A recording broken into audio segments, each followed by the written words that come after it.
The banana cost 47 cents. I got it from the vending machine at work. I grab it on my way out to the parking lot. 15 minutes of freedom. The break room smells like microwaved fish. I just need to be outside for a minute. I lean against the wall by the loading dock. Trucks roll past on the 15. The sun's already down, but the sky is still that burnt orange it gets out here. The smog holds onto the light.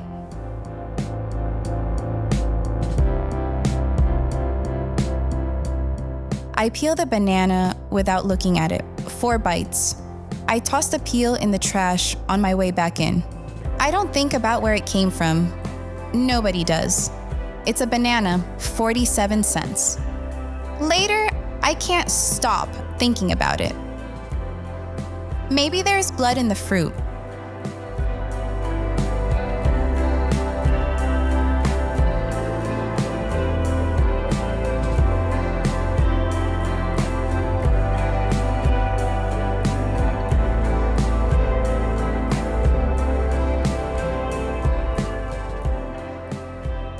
Welcome to I Believe, where we talk about America.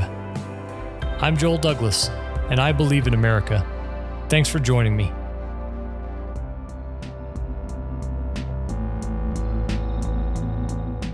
Act 1, The Racket, Scene 1. My name is Elena, 26. I work at a fulfillment center in Fontana, one of those massive warehouses off the 15 where the trucks run all night. You've ordered from us. Even if you don't think you have, everyone has. I'm good at my job, fast, reliable. Management likes me. I've been there 4 years now, since I dropped out of Cal State San Bernardino. Couldn't afford to stay. I live with my parents in San Bernardino, a working-class town on the outskirts of Los Angeles. Railroad, then steel, then military, now shipping. Hot and dry.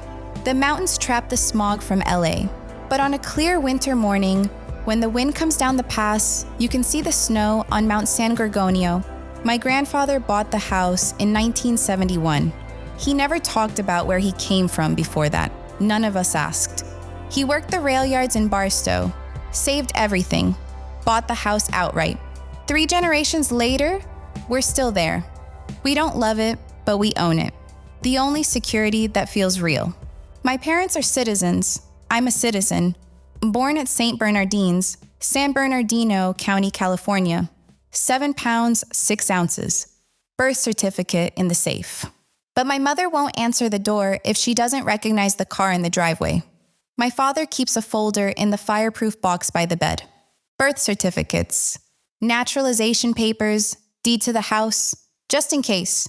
I asked him once, just in case of what? He didn't answer. You know what I want. I want to stop living like we're here on a pass that could get revoked. I want my mother to open the door without checking the driveway first. I want my father to throw that folder away. I want to feel like I belong in my own country, like the word citizen means what it says. I want to be able to drive down my street and not worry about being shot during one of the raids. 3 generations. My grandfather built a life here. My parents built a life here. I was born here.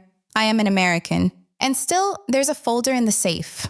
Still, my mother won't answer the door. I was home when the news broke. Saturday, January 3rd, 2026. Half watching something, scrolling my phone. My mother had the TV on in the kitchen. Background noise, she doesn't really watch. She likes the sound of voices. The news broadcast cut in, urgent. U.S. Special Operations Forces have successfully captured Venezuelan leader Nicolás Maduro in a pre-dawn raid in Caracas. Maduro, who has been under federal indictment since 2020 on charges of narco-terrorism and drug trafficking, was extracted by helicopter and is currently in U.S. custody. President Trump addressed the nation from the White House. My mother turned it off, didn't say anything, started wiping down the counter. She cleans things that are already clean when she worries. My father was in his chair. I said, "Papa, what do you think?" He didn't look at me, pursed his lips, glanced at my mother. He said, I think it's going to be a long year. Then he went to get a tool from the garage. I could feel something in the room. Old. Something they weren't saying. That night, I can't sleep. I have homework for my history class at Chaffey College. Latin America, colonial period to modern day. A speech by some old dead guy from the 1930s. I hadn't started it. I made coffee, sat at the kitchen table, opened my laptop, started reading. Act 1, The Racket. Scene 2.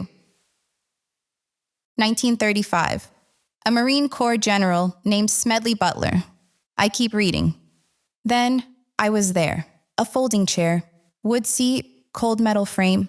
Room smells like cigarette smoke and wool coats. A banner on the wall, VFW post something. American flags on either side of the stage. The man at the podium is old, 60 maybe, but he stands like he's still in uniform, proud, shoulders back, chin up, 2 medals on his chest I don't recognize. He's looking out at the crowd, starts to speak.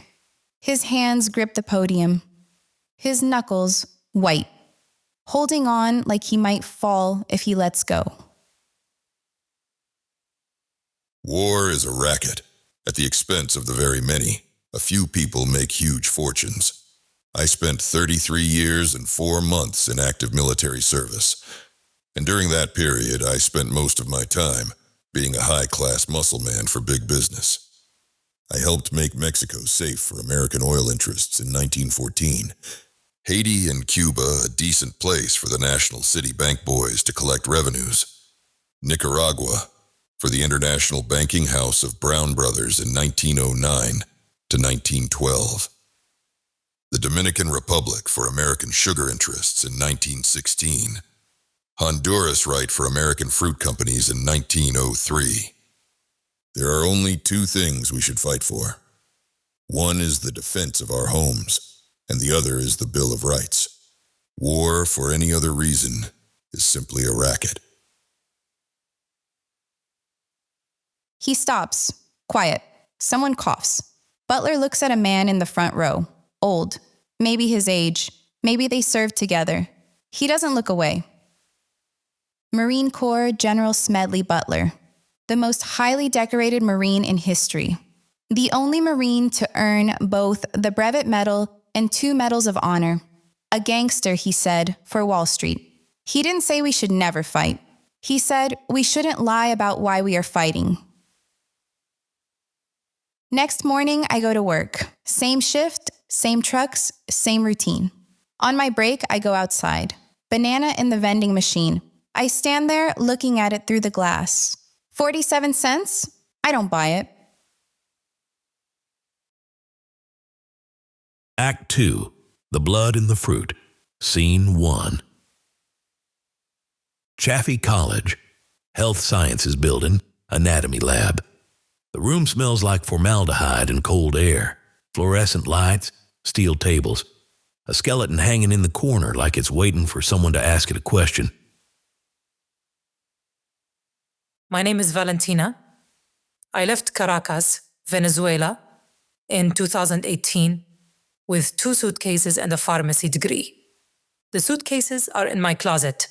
Degree framed on my wall, neither useful here. I work at CVS in Rancho Cucamonga. Shift supervisor, not a pharmacist. I wear the red polo and the name tag. I answer questions about where the cough syrup is.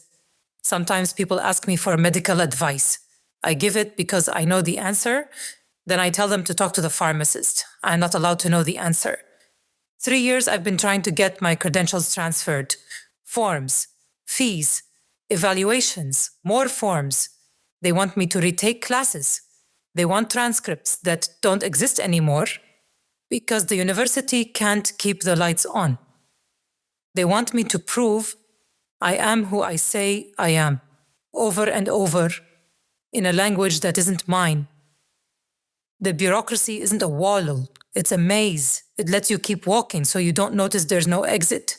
So here I am, Chaffey College, 28 years old, anatomy and physiology. sitting in a room full of 19-year-olds, learning the names of bones I learned 6 years ago in Spanish. She's at a lab table, skeleton hand in front of her, index cards. Carpals, metacarpals, phalanges. I know this.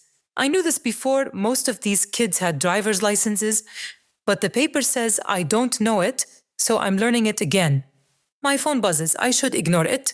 Lab policy. Professors are hard ass about phones. But I see the notification. WhatsApp, Mama. I grab my bag and walk out.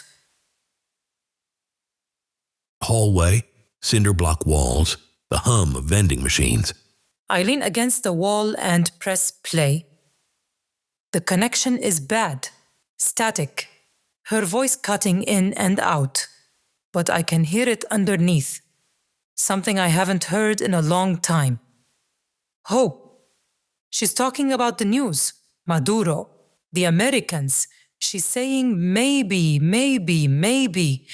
Mijita, están diciendo que todo va a cambiar, que por fin. Baby, they're saying everything's going to change. Finally, I play it again. Her voice sounds younger.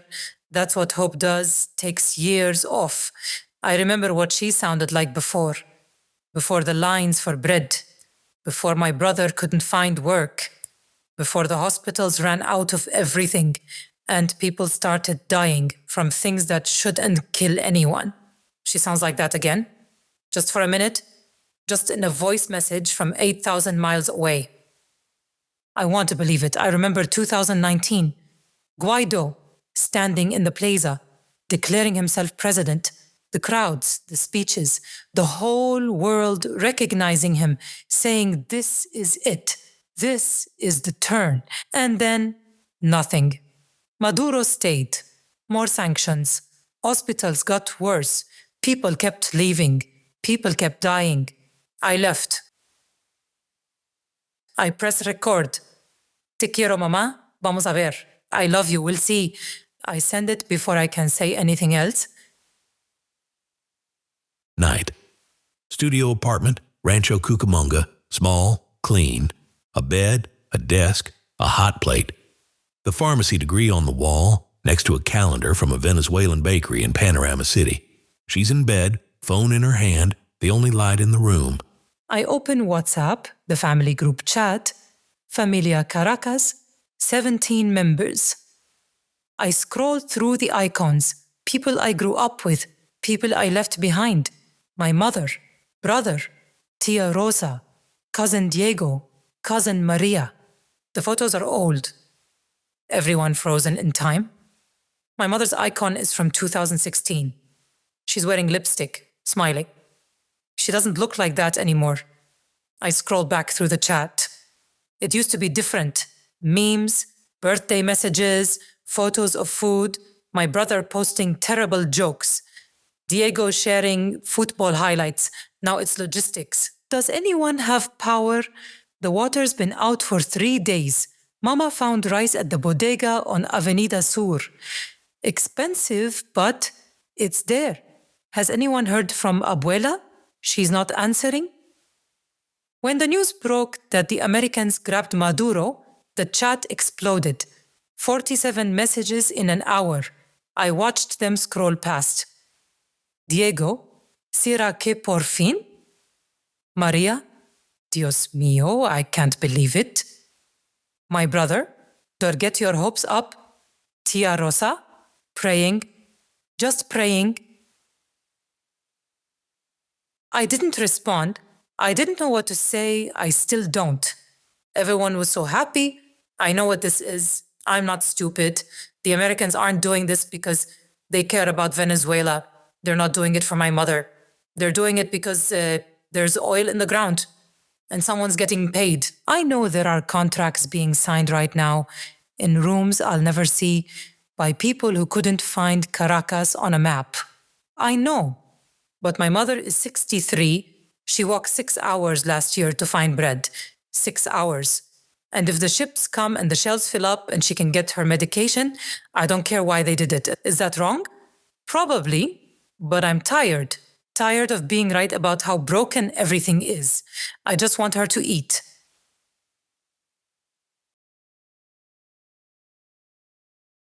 Act 2. The Blood in the Fruit. Scene 2. Later that night, Valentina's laptop opened to a PDF.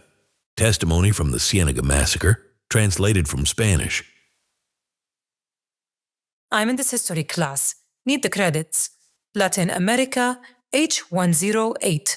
Colonial period to present. Preparing a response paper, 2 pages, double-spaced. Due Thursday. I'm reading testimony from a survivor, a woman, age 19 in 1928. Describing what she saw. Cienega, Colombia, December 6, 1928. The banana zone. I can smell it. Salt, rot, gunpowder. I can feel the heat.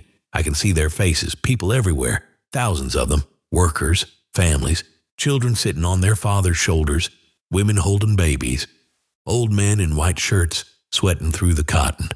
They've been on strike for weeks, 25,000 banana workers. They work for United Fruit, except they don't. Not officially. The company uses subcontractors, so they don't have to call anyone an employee, no contracts, no protections, no rights. They get paid in scrip, company money. Only good at the company store, where the prices are whatever the company says they are. They're asking for direct contracts, cash wages, toilets at work. The company said no. The U.S. government sent a message to Colombia. Protect American property or we send Marines. Colombia didn't want American boots on their soil, so they sent their own army instead. The soldiers arrive in the plaza. They form a line, rifles ready. I see a woman near the front, young, about my age, holding a little girl, maybe 3 years old. The girl is playing with a piece of ribbon, red. She keeps winding it around her fingers. I want to yell at them to run. A general steps forward, Cortez Vargas. He reads from a piece of paper. His voice carries across the plaza. He says, "You have 5 minutes to disperse." Nobody moves. Where would they go? They've been camped here for days. This is where they wait during the negotiations. 5 minutes. The soldiers raise their rifles. The woman with the little girl, looking around now, confused. The girl still playing with the ribbon. Then, the guns, loud, sharp. The sound hits your chest before it reaches your ears. The screaming. And then, silence. And then screaming again. Trains. Waiting at the edge of town. They load the bodies onto the trains, hundreds of them. Nobody counts. The trains go to the coast, the bodies into the sea. The official report will say 47 dead. Survivors will say hundreds, some 3,000. Nobody knows. The company reopened the plantations within a week. The strike broken. The workers who survived went back to the fields. Company scrip. No toilets. Nothing changed. The government called it restoring order. Years later, Gabriel Garcia Marquez will write about this. 100 years of solitude, a chapter, the massacre, thousands dead. Then the town forgets. Everyone forgets. The rain comes and washes the blood away, and the streets look like they always looked, and life goes on, and nobody remembers.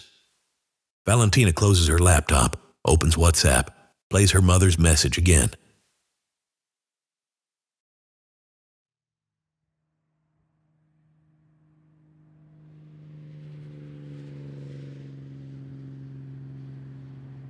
Act 3, Butler, Marquez, The Question.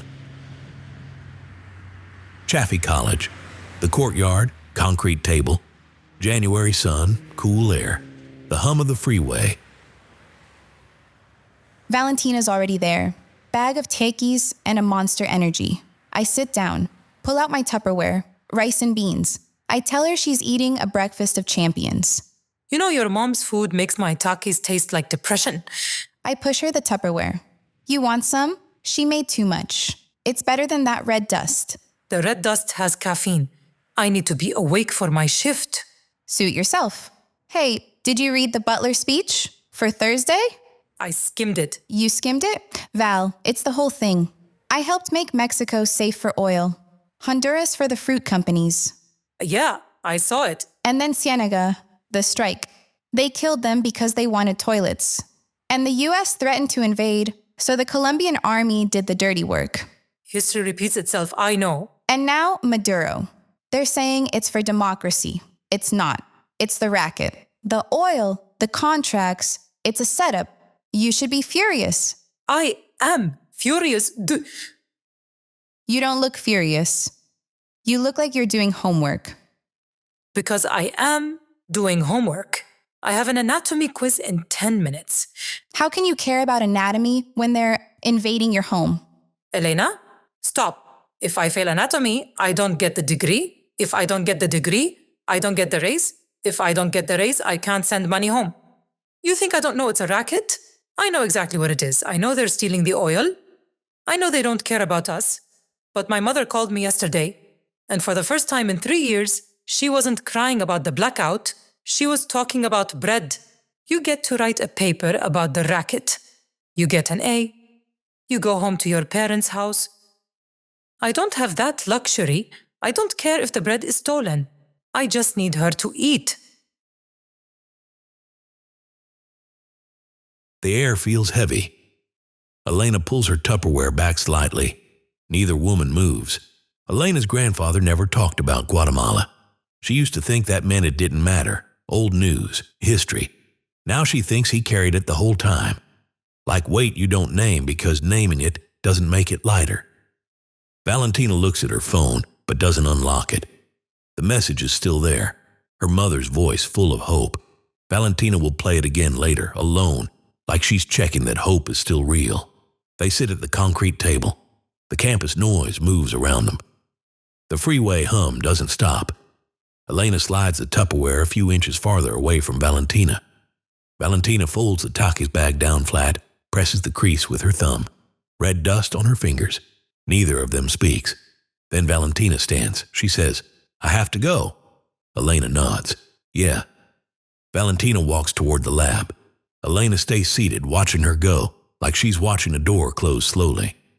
A minute later, Elena gets up and heads for the parking lot. She passes the vending machines by the student center without meaning to. Bright glass, rows of salt and sugar, the banana, 47 cents. She stops, stares at it. Her hand hovers near the button like it has its own memory. She turns and keeps walking. At home, her father's folder, still in the safe,